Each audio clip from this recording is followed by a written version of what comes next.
สวัสดีสวัสดีตอนเช้าทุกท่านนะ Good morning everybody พบกับข้าพเจ้าครูเพชรเนาะYouTube สอนภาษาลาวภาษาอังกฤษตั้งแต่เริ่มต้นจนอ่านออกเขียนได้นะพร้อมนี้ก็ยังได้เสนอเกี่ยวกับวิธีการดำรงชีวิตผสมผสานพึ่งพาตนเองและก็ปลอดสารพิษนะพบกับข้าพเจ้ามื้อนี้เนาะจะได้นำเสนอเกี่ยวกับวิธีเขียนเนาะวิธีเขียนตัวอักษรภาษาอังกฤษเนาะ How to write and private of English เนาะมื้อนี้บ่อยากของปานใดเนาะว่าอากาศหนาว The weather is very cold today แล้วก็ยืมห้องเขียนของวิทยาลัยเพิ่นแล้วเป็นแนวใดนั้นเนาะพวกเฮามาเดิมเขียนกันเลยเนาะคือดังพวกเฮาฮู้นำกันแล้วว่าตัวอักษรในภาษาอังกฤษเนาะตัวอักษรในภาษาอังกฤษมีทั้งหมดอยู่จักตัวมีทั้งหมดอยู่26 letter เนาะ26ตัวแต่ว่าในนั้นเนาะใน26ตัวนั้นเนาะแต่ละตัวมี2เนาะมีตัวน้อยมีตัวใหญ่แล้วก็ตัวน้อยเนาะตัวใหญ่แล้วก็ตัวน้อยเพิ่นว่า capital letter and small letter big letter and small letter เนาะมีตัวใหญ่แล้วก็ตัวน้อยตัวอย่าง A เนาะ big letter small letter big letter small letter หรือว่า capital letter เนาะ small letter แสดงว่ามี2เนาะแต่ละตัวมี26ตัวคูณใน2เท่ากับ52แสดงว่าเราต้องไปฝึกเขียนอักษรภาษาอังกฤษนี่ใน52ตัวให้ได้เสียก่อนนะให้ได้เสียก่อนซึ่งว่ามื้อนี้ข้าพเจ้าเขียนนำกันนะฝึกเขียนกันแล้วเป็นแนวใดนะไปฝึกเขียนกันเด้อต้นตัวอักษรตัวทำอิฐนะก็คือตัว A เนาะตัว A นี่เขาจะเขียนก็คือ1เนาะ1 2 3เนาะ1มานี่2เนาะมานี่3เนาะ1 2 3เนาะbig letter small letter เนาะ1 2 เนาะ A ตัว A เนาะตัว A ตัวถัดไป V เนาะ1 2 3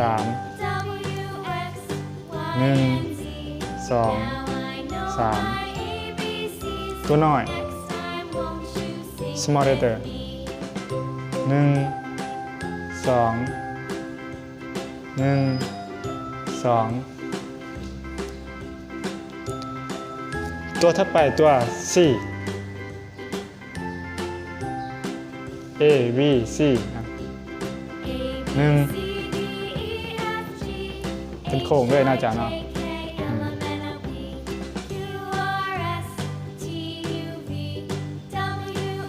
ตัวน้อย small letter แบบนี้เนาะตัว D เนาะ D 1 2 small letter 1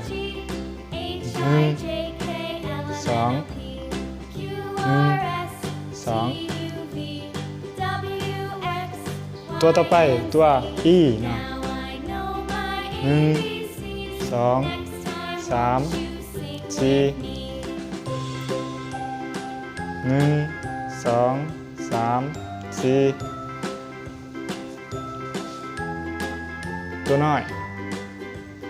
1 2 1 2 ตัวต่อไปตัว F เนาะ1 2 3ตัว F เนาะตัว F 1 2 3ตัวน้อย1 2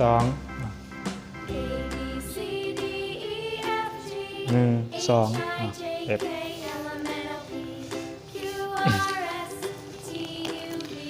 ตัวต่อไปตัว G 1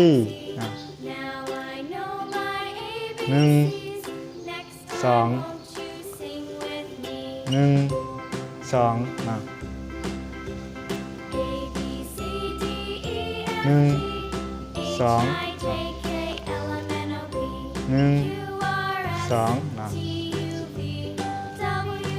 ตัวต่อไปตัว S นะตัว A นะA 1 2 3 1 2 3นะตัวน้อย1 2นะ1 2นะหรือว่ากระดาษนะเขาสิเขียนตัวพิมพ์หน่อยตัวพิมพ์ใหญ่แล้วก็ตัวเขียนนั่นมันจะนอนอยู่ในรูปแบบของตัวพิมพ์นั่นนะ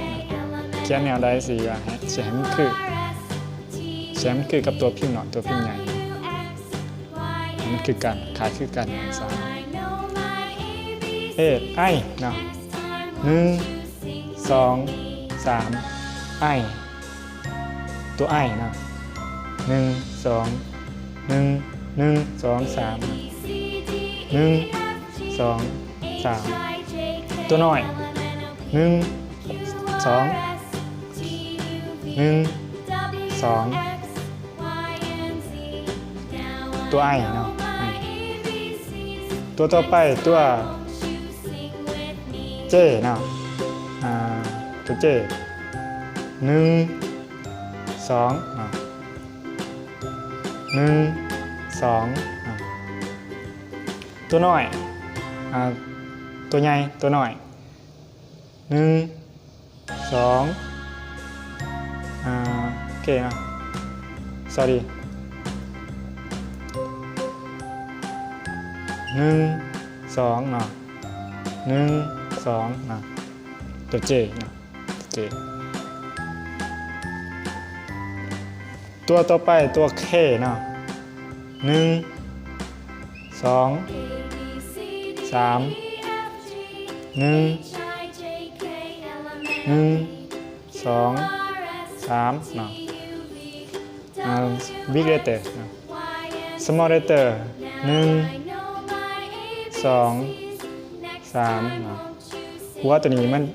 จะบ่สูงเท่าตัวนี้เนาะหัวตัวนี้จะต่ำกว่าตัวนี้จะสูงเปลี่ยนกันเนาะ1 2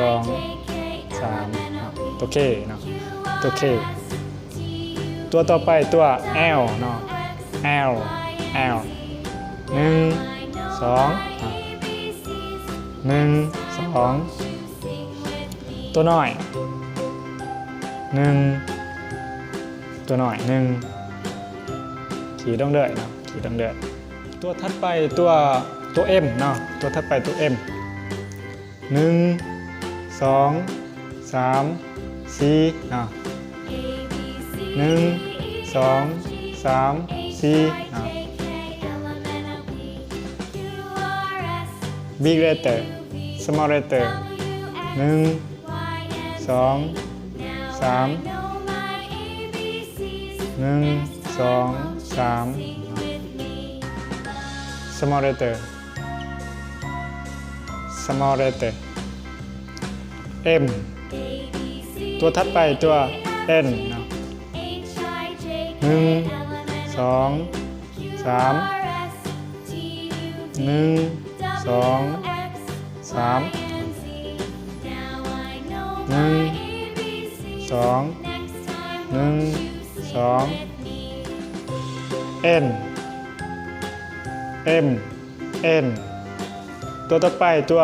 O เนาะ O เป็นเซอร์เคิลด้วยเนาะ O อันเดียวด้วยเนาะ1 O ตัวน้อย small letter big letter small letter O P ตัว P 1 2 1 2big letter small letter 1 2 1 2คือกันเนาะคือกั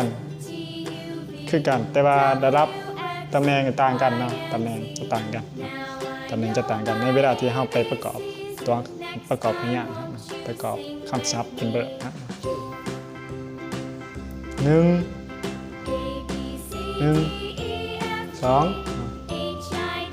1 2 Q 1 2 1 2 Q ตัว Q big letter small letter ตัวต่อไปตัว R เนาะ1 2 3 1 2 3 big letter small letter 1 2 1 2 R M N O P Q R ตัวต่อไปตัว S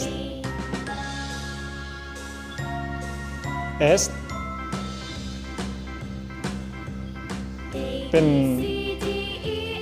นเขียนในรูปแบบตัวเดียวเลยนะ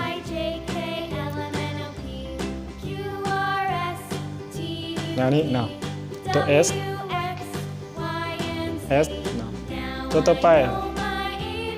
1ตัว T เนาะ1 2 เนาะ small letter 1 2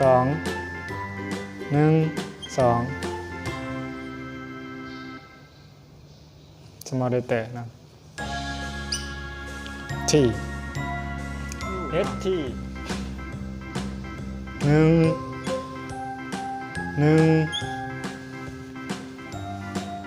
เลยเนาะเป็นตัว U ด้วยเนาะ U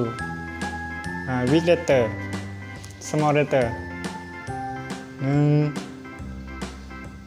2 เนาะ1 2 เนาะ1 2 ตัว U ตัวต่อไปตัว V นะตัว V นะ1 2 1 2 ตัวน้อย small letter 1 2 1 2คือกันเนาะคือกันแต่ว่าตำแหน่งจะรุดลงมาคือกัน U V ตัวต่อไป W 1 2 3 4 1 2 3 4ตัวน้อยก็คือกันเนาะ1 2 3หรือว่าอันนี้เด้อเนาะกระดาษ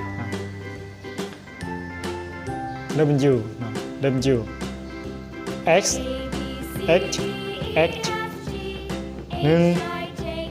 2 1 2 1 2เนาะตัวน้อยก็คือกันเนาะตัวน้อยก็คือกัน U V W X Y 1 2ตัวน้อย1 2 1 2แต่ตัวสุดท้ายตัว chest นะตัว chest ตัว chest นะว่าตัว cheese นะ1 2 3 chest นะ chest นะ1 2 3นะ ตัวน้อยก็คือกันเนาะกายคือกันสำหรับการฝึกเขียน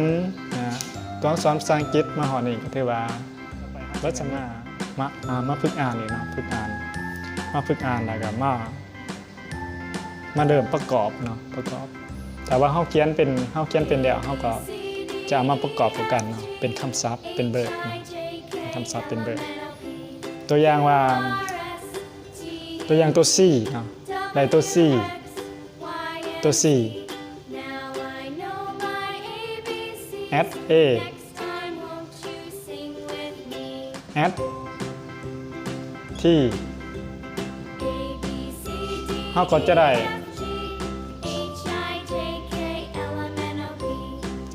cat นะ cat ก็จะเป็นแมวเนาะก็จะได้เป็นคำศัพท์หนึ่งคลิปต่อไปพวกเราจึงมาเบิ่งกันอีกเนาะสำหรับคลิปนี้เนาะซัมนิเนาะถ้าว่าคลิปนี้เนาะมีสาระดีเนาะหรือว่ายังก็ฝากกดติดตามเนาะฝากกดติดตามแล้วกดกระดิ่งด้วยเนาะ